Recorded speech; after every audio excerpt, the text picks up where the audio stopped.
जब किसी व्यक्ति को किसी घटना में अन्याय का अनुभव होता है तो वो घटना उसके अंतर को झकझोर देती, समस्त जगत उसे अपना शत्रु प्रतीत होता है। अन्याय लगने वाली घटना जितनी बड़ी होती है, मनुष्य का हृदय भी उतना ही अधिक विरोध करता है। उस घटना के उत्तर में वो न्याय मांगता है, और ये योग्य भी है। वास्तव में समाज में किसी भी प्रकार का अन्याय व्यक्ति की आस्था और विश्वास का नाश है। किंतु ये न्याय क्या है? न्याय का अर्थ क्या है? अन्याय करने वाले को अपने कार्य पर पश्चाताप हो और अन्याय भुगतने वाले के मन में फिर से विश्वास जगे समाज के प्रति। इतना ही अर्थ है ना न्याय का। किंतु जिसके हृदय में धर्म नहीं होता, वो न्याय को छोड़कर बैर और प्रतिशोध को अपनाता है। हिंसा के बदले प्रतिहिंसा की भावना लेकर चलता है। स्वयं भोगी हुई पीड़ा से कहीं अधिक पीड़ा देने का प्रयत्न करता है, और इस मार्ग पर चलते अन्याय को भुगतने वाला स्वयं अन्याय करने लगता है। शीघ्र ही वो अपराधी बन जाता है। अर्थात न्याय और प्रतिशोध के बीच बहुत कम अंतर होता है, और इसी अंतर का नाम है धर्म। क्या ये सत्य नहीं? स्वयं विचार कीजिए।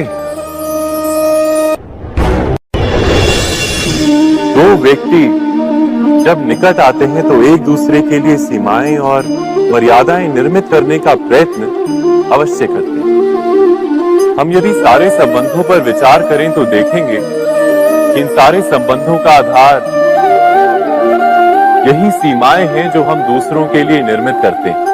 और यदि अनजाने में भी कोई अन्य व्यक्ति इन सीमाओं को तोड़ता है तो उसी क्षण हमारा हृदय क्रोध से भर जाता है। इन सीमाओं का वास्तविक रूप क्या है? क्या हमने कभी विचार किया? सीमाओं के द्वारा हम दूसरे व्यक्ति को निर्णय करने की अनुमति नहीं देते, अपना निर्णय उस व्यक्ति पर थोपते, अर्थात किसी की स्वतंत्रता का अस्वीकार करते हैं। और जब स्वतंत्रता का अस्वीकार किया जाता है तो उसका हृदय दुख से भर जाता है, और जब वो सीमाओं को तोड़ता है तो हमारा हृदय क्रोध से भर जाता है। क्या ऐसा नहीं होता?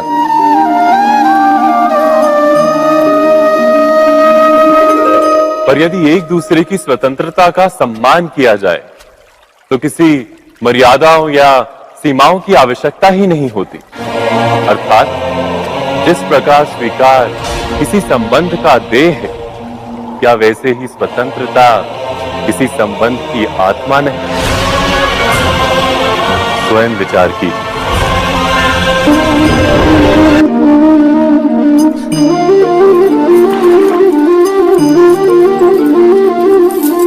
पिता सदा ही अपने संतान के सुख की कामना करते हैं, उनके भविष्य की चिंता करते रहते हैं। इसी कारणवश सदा ही अपने संतानों के भविष्य का मार्ग स्वयं निश्चित करने का प्रयत्न करते रहते हैं।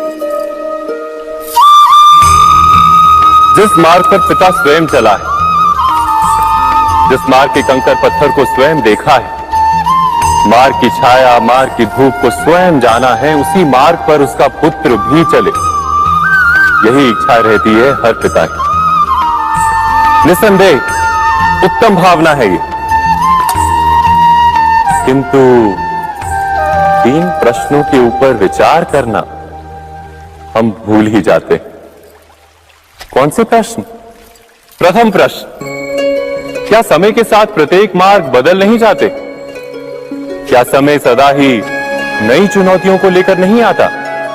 तो फिर बीते हुए समय के अनुभव नई पीढ़ी को किस प्रकार लाभ दे सकते हैं? दूसरा प्रश्न, क्या प्रत्येक संतान अपने माता पिता की छवि होता है?